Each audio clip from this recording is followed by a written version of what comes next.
Hi, I'm Tim Roble, and welcome to another episode of Adventure Athlete. Today's video is going to be on scrutinizing your load. What that means is going through basically every square inch, removing the things and pieces that you may not need, and adding the stuff that you do need.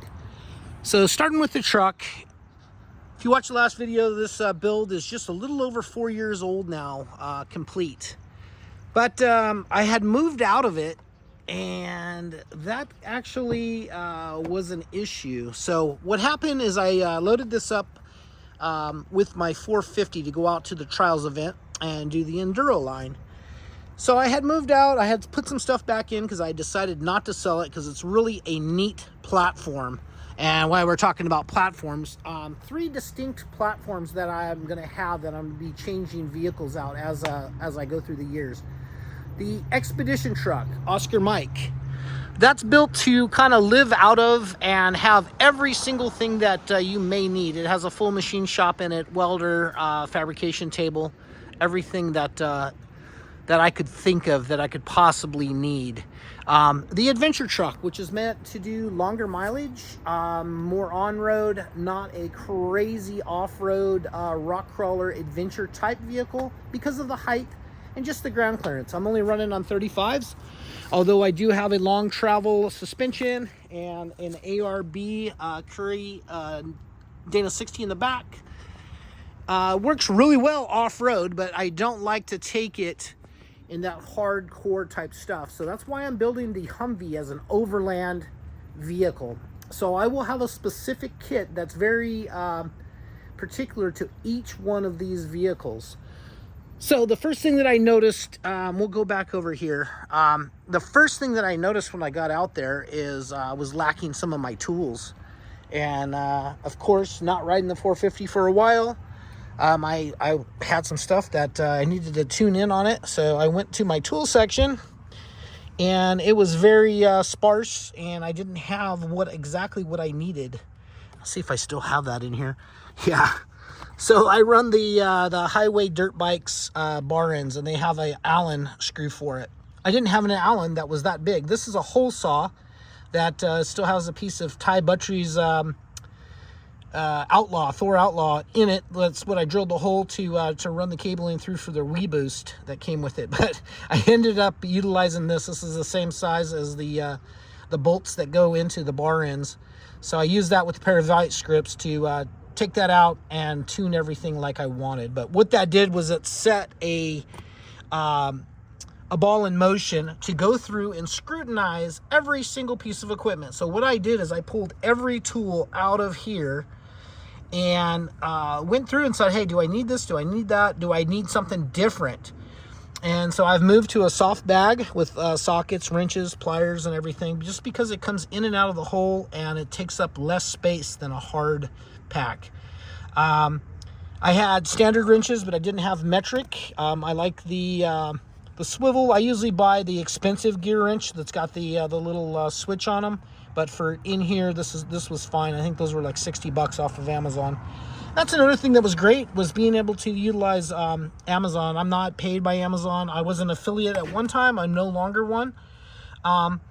But really, while you're out, you can write a paper list and you can get on your phone and actually order what you need. One of the things that I did not have was a 3/4 deep socket for the wheels. So I ordered a 3/4 deep socket for $6.57.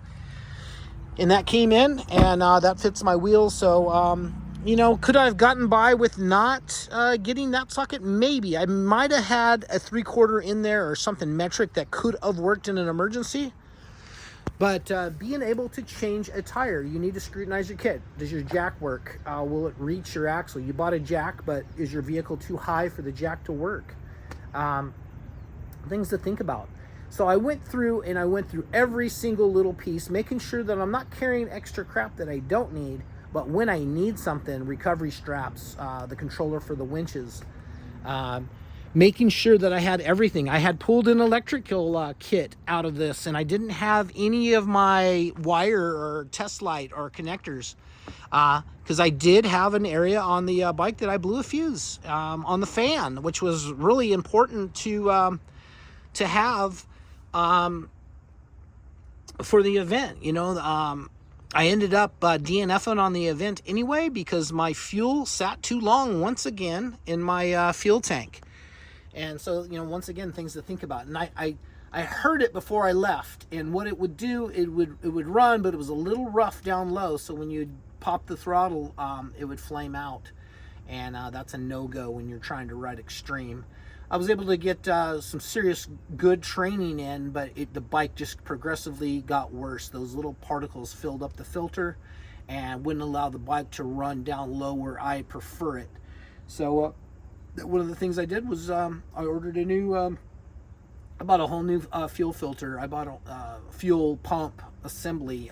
My brake pads were a little weird. So this is all the scrutinizing that takes so much time, but if you do not do it, you will not have your desired end result. And that's what it was. For me, I'm okay. I'm not in that where I have to be super competitive.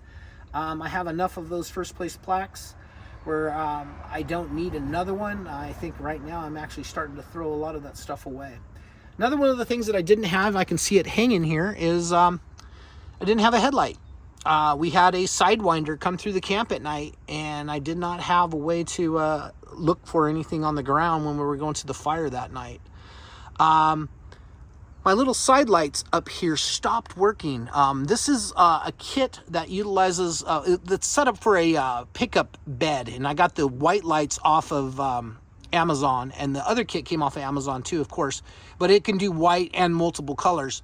But I needed something that was a little bit more illuminating for in here, and I'm super happy to have this. As we're coming into the cooler season, I've gotten a wool rug, just kind of keep that, and I got one in this color coming for here, and I got one coming for up front. That'll keep us a little warmer in here, and that's either me and Kim or me and my German Shepherd puppy Katie. Going to paramotor school, I'm not taking Katie. I just think that's going to be too much work, and she may be a little bit too freaked out with me flying off in the learning how to fly. So I want to take the pressure off of me and take the pressure off of her, but from now on, she's going to be going out with me for most of the events. I did get a crate. I started working on the crate training just a little while ago, and she seems to be adapting okay to it. Makes me feel bad to put a dog in a cage. I like them out free, but I also don't want her running free inside a truck and tearing everything up as we're going down the road. Back to scrutinizing the load. A fire extinguisher. With fire extinguishers, I always say 2 is 1, 1 is none. I also had 2. I got one out here, which in retrospect, it looks cool sitting there next to the fuel cans, but if the fuel cans ever ignited, you would not be able to get to that. So I'm actually thinking of keeping one under the seat area up front, as well as this one in the back. So then I'll have 3, and that'd probably be better than having 2. Once again, I ordered these off of Amazon. Try to get the ones with a metal head. Now that I have a little bit more money to play with, because they come with a really nice secure mount. So as you're bombing down the road, doing some four-wheeling, it's not shaking all over the place. And I didn't have a survival knife, so I've got a survival knife back in here. I will be doing knife reviews in the future. I have a ton of different awesome knives to review that I just bought, not sponsored or anything by anyone, but I thought, hey, I'd like to do that. Over here on this other side,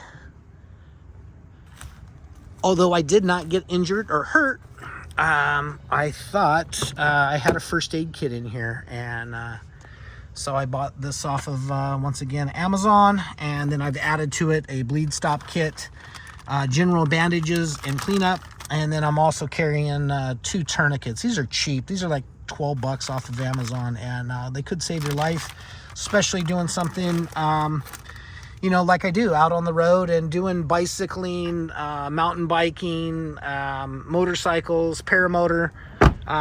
Basically everything you see here is somewhat of an extreme type sport that could result in something happening where you would need a tourniquet. So I carry 2 tourniquets now. I also did my medic. So being that I'm leaving in less than a week, 6 days from now, and I'm going to make my way up, I do think, I'm not sponsored by My Medic, I think they put together the nicest kits. And that one there, right there, is not a My Medic. Once again, that came off of Amazon, and Amazon used to sell My Medics, but they do not anymore. So I found something that was close because, let's be honest, it's nice to get something in a day or two versus ordering from a manufacturer that may take a week to start to ship. That's the benefits of eBay and Amazon, is sometimes 1 or 2 days that stuff is on your door. Other than that, I've just kind of went through, cleaned out all of the older food that I had that's went through a couple heat cycles. I cleaned out my upper baskets. I got my satellite dish hopper up and running again, and that's an extra $5 for the whole package to keep an extra receiver running. So, you know, I don't want to get into this daily or monthly bills. It's just, oh, it's just $5 more. It's just $5 more. But with my plan on wanting to swap out trucks, like this truck totally makes sense to go drive 1,000 miles, 500 each way, to go pick up my paramotor, do the training, and come back. That'd cost me, I don't know, a couple $1,000s in Oscar Mike. Plus it'd be a slower drive. This I can drive up at 70, 75 on cruise control, listening to my phone and going from there. Other than that, what else did I kind of do? Little things like olive oil and stuff I restocked. Propane I stocked up on. I use for cooking. For those of you that don't watch the channel, cooking is done right here. So everything is done pretty much within arm's reach. You can cook right here, sitting on the couch, and still access your refrigerator. Refrigerator is the Snowmaster Expedition. Highly recommend Snowmaster. I've done different brands. I think Snowmaster happens to make the best for my uses anyway. It's been running, you know, off grid for the last 3-4 weeks, and I just have food and ice and stuff set up in there and kind of ready to go on my trip. Looking around, I added my iPad back, so I can actually, that's a one that's got the cell phone built into it. I added my Wii Boost and my what the heck is that, a hotspot, back to the truck. I didn't have a flashlight, so I ordered a flashlight. Like I said, the headlight or headlamp I did, and that's pretty much it. I just made sure I went through and scrutinized, made sure all my water was full, made sure my bathroom worked. Talking about bathrooms, my Thetford Curve. Why you want to check all of this, and that's what this video is about being prepared with your kit. Thetford Curve has an electric pump that fails often. Plain and simple, I think I've owned, well, currently I own 3 of these, and I think I've owned 5 total, because the pump goes out on them. To replace the pump is something like $97 for just the little pump unit to pull out and change out.